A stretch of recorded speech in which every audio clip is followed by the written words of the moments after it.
नमस्कार दोस्तों, आप सभी का मेरे YouTube चैनल में स्वागत है।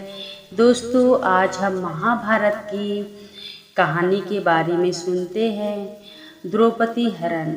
अर्जुन के इंद्रप्रस्थ से दिव्य अस्त्र की शिक्षा पाकर लौटने के बाद पांचों पांडव द्रौपदी के साथ काम्य वन में अपना आश्रम बनाकर रहते थे।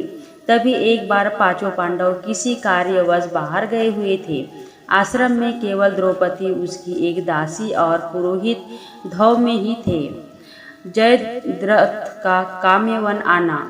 एक दिन दुर्योधन की बहन का पति जयद्रथ, जो विवाह की इच्छा से सालव देश जा रहा था, अचानक आश्रम के द्वार पर खंडित द्रौपदी पर उसकी दृष्टि पड़ी और वह उस मुग्ध हो उठा। उसने अपनी सेना को वहीं रोककर अपने मित्र कोटिक कास्य से कहा, कोटिक, तनिक जाकर पता लगाओ कि यह सर्वांग सुंदरी कौन है। यदि यह स्त्री मुझे मिल जाए तो फिर मुझे विवाह के लिए सालव देश जाने की क्या आवश्यकता है। मित्र की बात सुनकर कोटिक कास्य द्रौपदी के पास पहुंचा और बोला, हे कल्याणी, आप कौन हैं? कहीं आप कोई अप्सरा या देवकन्या तो नहीं है? द्रौपदी ने उत्तर दिया, मैं जग विख्यात पांचों पांडव की पत्नी द्रौपदी हूँ। मेरे पति अभी आने ही वाले हैं, अतः आप लोग उनका आतिथ्य सेवा स्वीकार करके यहाँ से प्रस्थान करें। आप लोगों से प्रार्थना है कि उनके आने तक आप लोग कुटी के बाहर विश्राम करें। द्रौपदी का अपहरण। मैं आप लोगों के भोजन का प्रबंध करती हूँ। कोटिक कास्य ने जयद्रथ के पास जाकर द्रौपदी का परिचय दिया।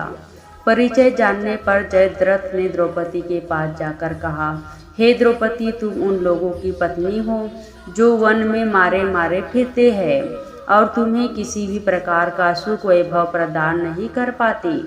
तुम पांडवों को त्याग कर मुझे विवाह कर लो और संपूर्ण सिंधु देश का राज्य सुख भोगो। जयद्रथ के वचनों को सुनकर द्रौपदी ने उसे बहुत धिक्कारा, किंतु कामांध जयद्रथ पर उसके धिक्कार का कोई प्रभाव नहीं पड़ा और उसने द्रौपदी को शक्तिपूर्वक खींचकर अपने रथ में बैठा लिया। गुरु धौम्य द्रौपदी की रक्षा के लिए आए तो उसे जयद्रथ ने उसे वही भूमि पर पटक दिया और अपना रथ वहां से भगाने लगा। पांडवों द्वारा जयद्रथ का पीछा। थोड़ी देर में पांडव आश्रम में लौटे। द्रौपदी के अपहरण का समाचार पाते ही भीम गदा लेकर जयद्रथ के पीछे भागे। युधिष्ठिर ने भीम को बताया कि वह बहन दुशाला का पति है, अतः उसने जान से मत मारना। उसी समय अर्जुन भी उसके पीछे भागे। जयद्रथ द्रौपदी को छोड़कर भाग गया। भीम ने जयद्रथ का पीछा किया तथा उसे पृथ्वी पर पटक दिया। उसे बांधकर द्रौपदी के सामने लाए। द्रौपदी ने दया करके उसे छुड़वा दिया। इस अपमान से दुखी होकर जयद्रथ ने शंकर की तपस्या की तथा अर्जुन को छोड़कर किसी अन्य पांडव से न हारने का वरदान पा लिया।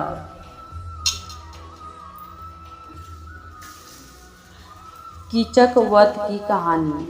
पांडव को मत्स्य नरेश विराट की राजधानी से निवास करते हुए 10 माह व्यतीत हो गए थे।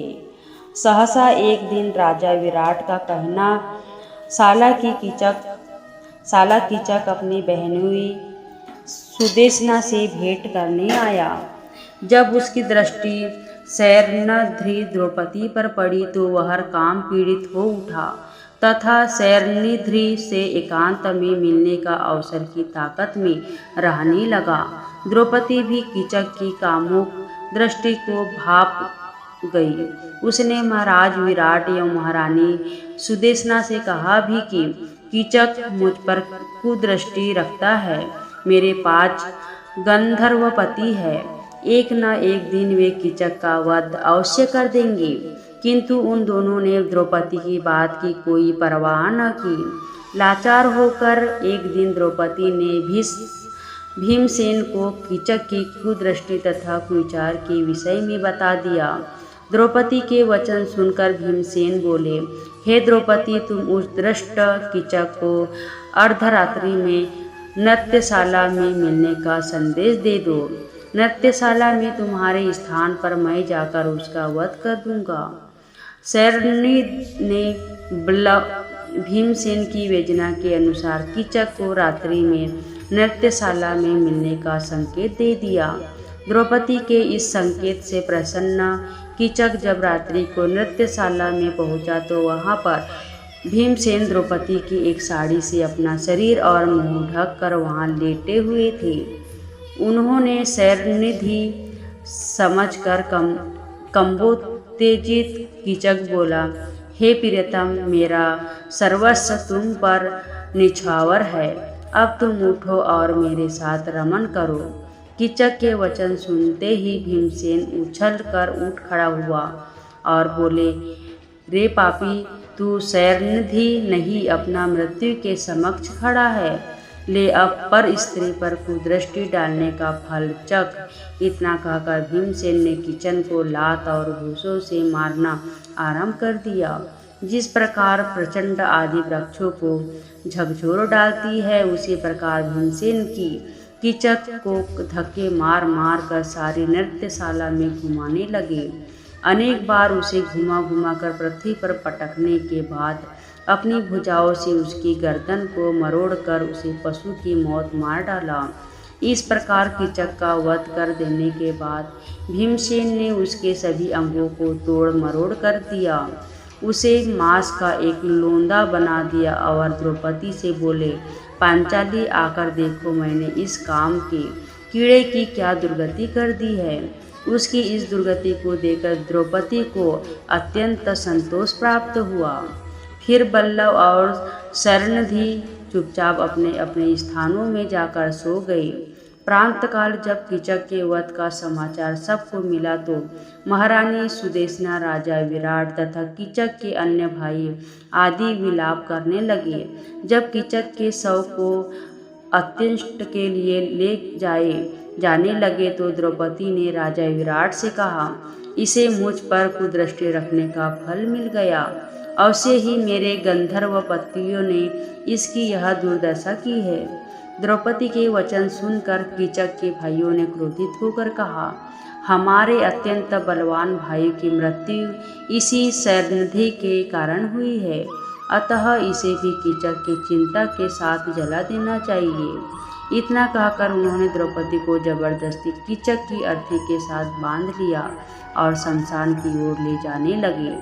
कंक, बल्लव, बृहन्नला, तंतीपाल तथा ग्रांथिक के रूप में वहां उपस्थित पांडवों से द्रौपदी की यह दुर्दशा देखी नहीं जा रही थी, किंतु अज्ञातवास के कारण वे स्वयं को प्रकट भी नहीं कर सकते थे।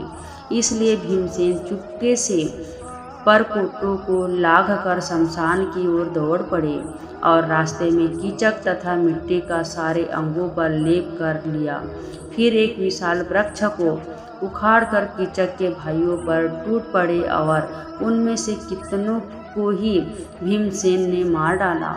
जो शेष बचे वे अपना प्राण बचाकर भाग निकले। इसके बाद भीमसेन ने द्रौपदी को सांत्वना देकर महल में भेज दिया और स्वयं नहा धोकर दूसरे रास्ते से अपना स्थान में लौट आए। कीचक तथा उसके भाइयों का वध होते देखकर राजा विराट सहित सभी लोग द्रौपदी से भयभीत रहने लगे। दोस्तों, आपको ये महाभारत की कहानी कैसी लगी हमें कमेंट करके ज़रूर बताएं और अपने दोस्तों के साथ शेयर ज़रूर करें। मेरे YouTube चैनल को लाइक सब्सक्राइब कीजिए। धन्यवाद। जय श्री कृष्ण। राधे राधे।